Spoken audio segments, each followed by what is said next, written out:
Good morning once again. You have picked a fantastic morning to be here. This is, for many of us, this is an unusual morning. It's a celebration, and I want to tell you a little bit about it before I share a little bit from the scriptures of what maybe the basis of it is.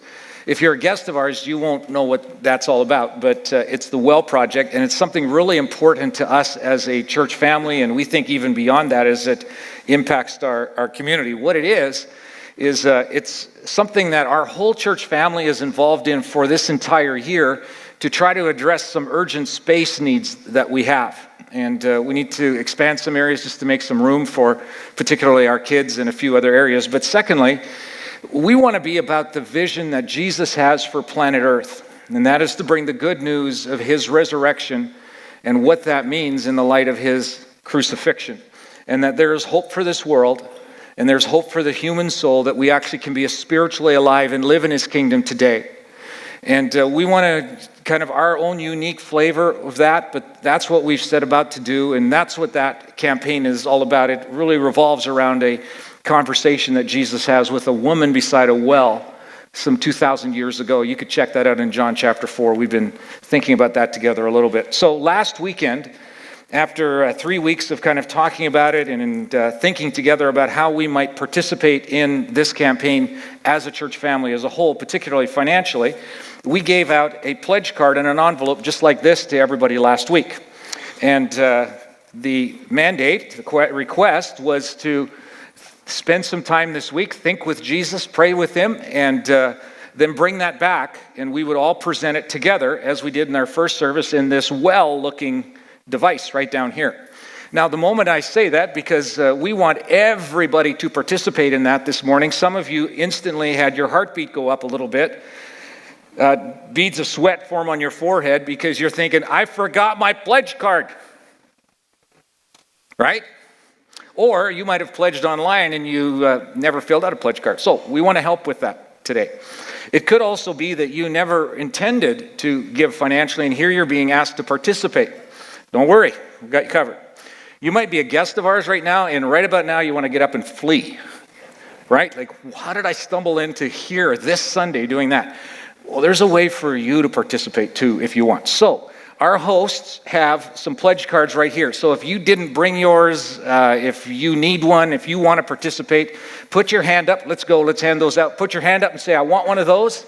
And I will tell you what you can do with it this morning so that we can all participate in this. So if you have already filled out a pledge card, but you left it at home, fill out another one with exactly what you put on it. And then when you get home, you can toss the other one. Now, make sure your information is on it. If you pledged online and you never filled out a card, fill out a card, and our accountant who's going to see these is going to match up what you pledged online with this card, and thank you, you've pledged twice. No, I'm kidding. We'll sort that out. Okay, we'll sort that out. Okay. Now, if you hadn't planned on making a pledge, that's totally cool as well. What we would love for you to do is participate in another way. It's vitally important. And that would be, could you think through this year and pray for what God would do through Copper Hills and through those that are contributing, and that our leaders would make really good, wise choices. So you too can take a card and just write the word pray on it and put it in the envelope, and you bring that and you present it here. It's your gift to Jesus to pray. I would also say, if you're a guest of ours, if you don't participate, that might feel uncomfortable for you, but it won't be for us. You're totally good if you just stay right where you are at the end of the service when we bring those. But if you're a praying person and this isn't your church home, would you consider, every once in a while as you're prompted, would you pray for us as a church family? And if you would want to do that, that would be your gift to present this morning as well. Okay, we're cool? All right, now put those away because we're going someplace else for right now. Okay. So for the next few minutes, what I want to do is I want to look back at an incident that happens in the Old Testament with a group of people that were, almost in the same situation as us today. They had a facility issue. They needed to deal with an urgent facility issue. They also felt they had a vision from God of what they were to do, that they were to be a blessing from God to the whole world. And through them, neighborhoods and communities and entire countries would be transformed when people got to know and experience the God that they knew.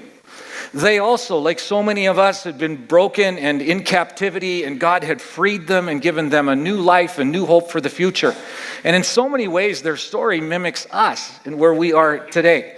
However, their story takes place 3,500 years ago.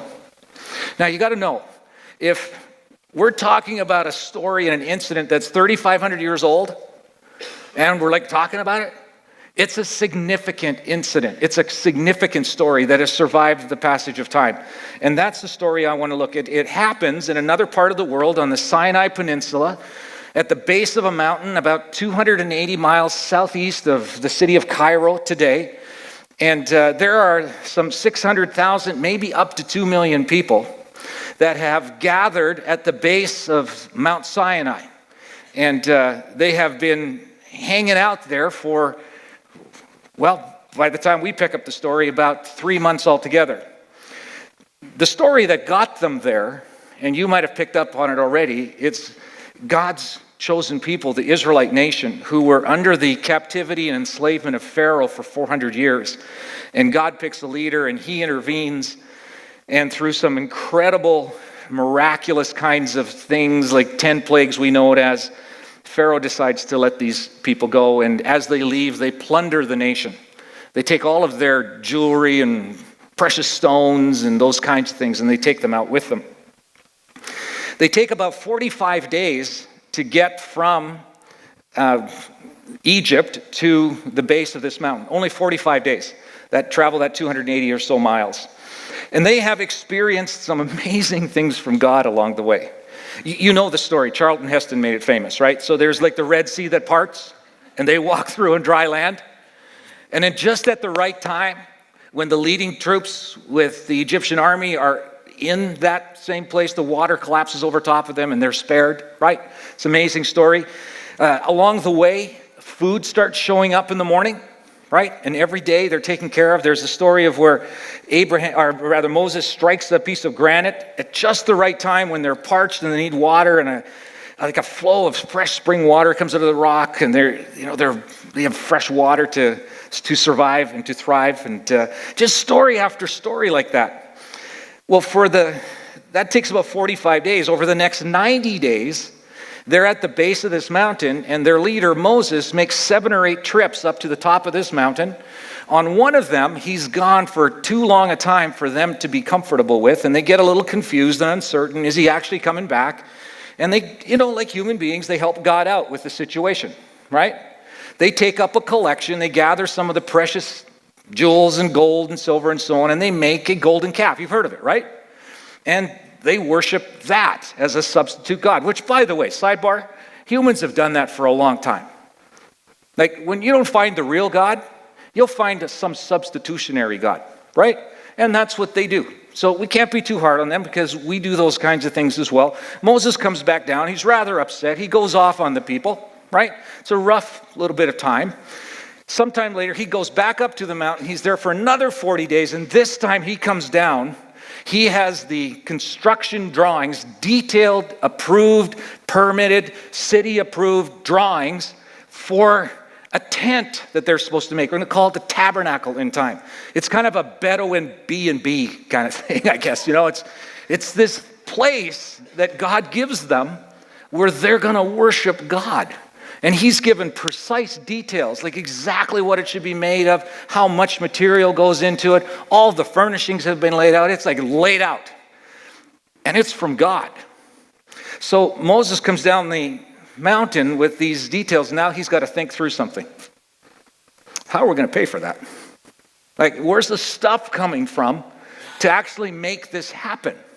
Well, they do a collection, and then for the next 9 months, they're kind of parked at the base of this mountain for a whole year. For the next 9 months, they're putting all these pieces together, gathering the materials, and they make this portable circus tent, tabernacle thing. And then they move on from there. Here's the thing that struck me in the story. Moses has this vision from God. He's been told what to do really clearly. Now he has to get the materials together to make it happen. How do you do that? How do you gather those resources together? Well, Moses does a capital campaign. He presents something to the whole church or to his family, and he invites them to participate. If you look at the story as it unfolds, there actually seems to be a strategy to it. It's almost like God's answering the question, God, how, when you want to do something great, do you raise the funds to do that? Well, this is one way. It's not the only way. It's just the way he chooses to do it here. So let's pick up the story in Exodus 35. It'll come up on the screen. This is how it all starts in verse 1. It says, then Moses, after getting all these instructions, realizes he has to gather these materials. He calls together the whole community of Israel, and he told them, these are the instructions the Lord has commanded you to follow. You have 6 days each week for your ordinary work, but the seventh day must be a Sabbath day of complete rest, a holy day dedicated to the Lord. So here's the strategy. What we're going to start with is nothing. We're not going to do anything. Now that can't possibly work. Like us Americans who take initiative and get projects done and are goal-oriented, let's get after it, right? What are we waiting for? Let's go make this happen because we can do that. There are, after all, 600,000 plus people. Surely they can put the resources together from that large group of people. Let's just go get it. Let's assemble. Let's put it together and move on. There's that promised land thing that God's promised. Let's go there right now. But God has a different strategy. And I think it's really intentional. He starts by telling them, this is what we're going to do. Nothing. Well, it's not exactly nothing. He really starts the project off in the most important way that any project like this could ever start, and it's where we have been starting, and we need to start. You see, a Sabbath isn't a day off at the end of a week of work. It isn't. That's not what it is. First of all, it never came at the end of the week. It always was the first day of the week. That's how your week started. It wasn't kind of a thing that you did to recuperate at the end. It's what you prepared for the week ahead. That's what it was there for. It was the start. And you got to start right. And what Moses is saying and what God's tradition was and still is today, you start with him at the beginning of the week. So you get the rest of the week calibrated right. Because that was the second reason for it. It was a day to recalibrate, renew, and rethink and get an accurate understanding of who it is that we're following. What's his nature? What's his character? What's he like? What can I count on Wednesday when I discover that I'm going to lose my job? I'm going to count on his character. I'm going to count on who he is. But if I count on that after the fact, I'm intended to count it at the front end of that, so when those things do happen, I anchor myself in him, and I know that he's faithful, and he's good, and he's kind, and he's generous, and he's with me all the time. Brilliant strategy, isn't it? It's so that you get the why right all the time. But the why doesn't just happen. You have to think about it and prepare for it. So if you can imagine, these 600,000 people or so, Moses comes down from the top of the mountain, tells them what they're about to do, and he says the first thing we're going to do is we're going to go to God, and we're going to hang out with him for a day, each one of us. We're all going to take this day, and we're going to just be with him.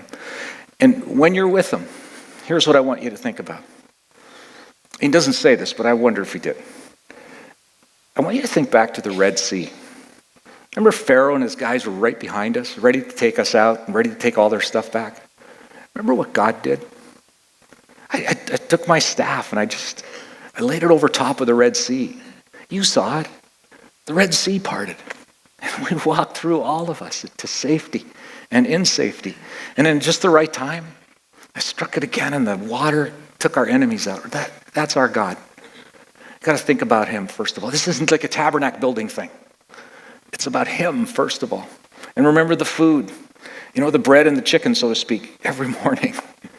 And remember the water. And remember the forgiveness that he extended to us when we really jacked up this whole thing and we built that golden calf. And he's so forgiving. And he's gracious and he's good. That's who you think about. because that's who you're walking with through this whole week. And every week that we do this, we're going to take a day out of every week, at the start of every week, and we're going to go back to him. We're going to focus on him. We're going to think about him. We're going to remember his character, who he is, and who it is that is with us. We're going to be aware of him. Right at the end of the set of worship that we did, we sang a song that's almost 100 years old. Did that bring back some fantastic memories for you if you remember that song? Like, cast your eyes upon Jesus. Look full in his wonderful face. And the things of this earth grow strangely dim in the light of his glory and his grace. That's a Sabbath. You see, the thing is, for Sabbaths, we could approach it this way. That's the day I go to church. That's the day that I give financially. That's the day I read my Bible. That's the day I pray a little bit extra. It's the way I behave a little bit better. And that's not Sabbath. Because you can do all those things and not look upon the beautiful face of Jesus Christ. And you cannot do all those things and look at the beautiful face of Christ, and you have a Sabbath. Because you're with him and you're enjoying his presence. And that's what this was meant to do, to be. And I think for us, even as outside of this campaign that we're doing, every week we have the privilege, this is why it's such a gift to us. We get to have one of those days where we unplug. It's not just about stopping working, because some of us work on Sunday. It's not about that, you understand. It's about a posture and a focus of our mind. And in this whole process is where God starts this campaign for them. And then, and only then, does he move on to the next part. In verse 4 we read this. Then Moses said to the whole community of Israel, "This is what the Lord has commanded. Take a sacred offering for the Lord." Not for the tabernacle, for the Lord. Understand, it's not for your building. It's for him. "And this is who should participate. Let those with generous hearts present the following gifts to the Lord." And then he lists them all out. Gold and silver and bronze, blue, purple, scarlet thread, fine linen, goat hair for cloth and oil and all precious stones and all. It's just a whole list of things. And this is what people were to bring, but not everybody was supposed to bring them. Those who had a generous heart, those who wanted to bring something. It's so interesting how he does this. He doesn't come along and go, "Hey, by the way, this is non-optional giving." No, it's optional giving. There is no heavy-handed pressure tactics. There's no using guilt to prod people to give. There's no emotional, heart-tugging stories of sacrifice to inspire reluctant givers to give. There's no passive-aggressive techniques to pry money out of unwilling clenched fists. There's no industry-standard tactics to identify the potential large donors and get them to give. Will not be part of it. Not how God does things. But I'll tell you this, you hang out with him, you spend time with him, you start taking on his nature, and let me ask you, has there been anybody more generous than our God? Can anyone compare to him? No. You actually become that, because in the light of his glory and grace, the things of this world become dim. And that's why you don't need pressure tactics. You don't need to. You do what Moses does. He says, here's the need. And everybody who wants to can bring something they want to. And it almost appears that this is God's grand strategy. It has 2 points to it. One is, when God wants to raise funds, number one, he says, let's spend some time together. And secondly, everyone who wants to, bring what you want to. That's simple. That's why there's no pressure. It's because we want to. This is what it really looks like. From the start, and then every week, let everybody spend some time alone with him. And then out of that, if you feel you'd like to bring something, bring something. Have you ever heard that before? You know, in a lot of environments, this is how giving gets taught. There's this model in the Old Testament where there were some really clear guidelines, and it was a command, actually. It wasn't just a suggestion, it was a command that everybody who considered themselves a follower of God was to bring 10% of everything they grew, produced, and made, and they brought it as a disciplined gift to God. A disciplined gift. It's like the Sabbath, it's kind of a command. But you gave because of who God was, but every week you were reminded to give because we forget. And it's actually like we talked last week. Money has this unique spiritual danger to it that the more we have, the more we want to hang on to. And so it was this brilliant idea in one sense from God to say every week there's a disciplined kind of giving to it. It's a weekly reminder, if you were. And then beyond that, they were invited to give to the poor, to widows, to needs that were there, a whole variety of ways that they were to give. Now, the New Testament comes along, and the idea behind giving is so much higher and so much more all-encompassing. Do you know what the New Testament view of our stuff is? It's not our stuff. It's His stuff. He graciously gives it to us, and He invites us with Him to manage it well, to spend it well, to watch our debt, to watch what kind of debt we have, to be generous as we're able, to spend it wisely, He invites us to live in His kingdom, and to be in His kingdom means that He is reign and rule over all of our lives, and one of those areas is our finances. It's a really all-encompassing deal. That's how we're to approach. Now, Elfie and I, as I said last week, we've used that 10% as a benchmark for us. It's a wonderful reminder for us. But we want to increasingly think about our stuff like Jesus thinks about it. Like He's got reign and rule over everything. Here's the second part that you see in the New Testament. Give away enough joyfully, but that it feels like a sacrifice. It's not just a sacrifice. There's a joyful part to the sacrifice, and that appears to be what the New Testament teaches. And that's where we're going. To summarize, spend some time with Jesus every week, and then you bring what you want to bring. And this is what the community does. In verse 20 we read, "So the whole community of Israel left Moses and returned to their tents." And what did they do? Well, they had a Sabbath. That's what they did. And then verse 21 says, "All whose hearts were stirred and whose spirits were moved came and brought their sacred offerings to the Lord." 4 times in the next 8 verses, you're going to hear something similar. 4 times you're going to hear everybody who wanted to, everybody whose heart was willing, everybody who had a desire to do it, they brought something. No obligation, no secret expectation, no manipulation, no guilt or pressure, no tiered strategy, no motivator other than a willing heart.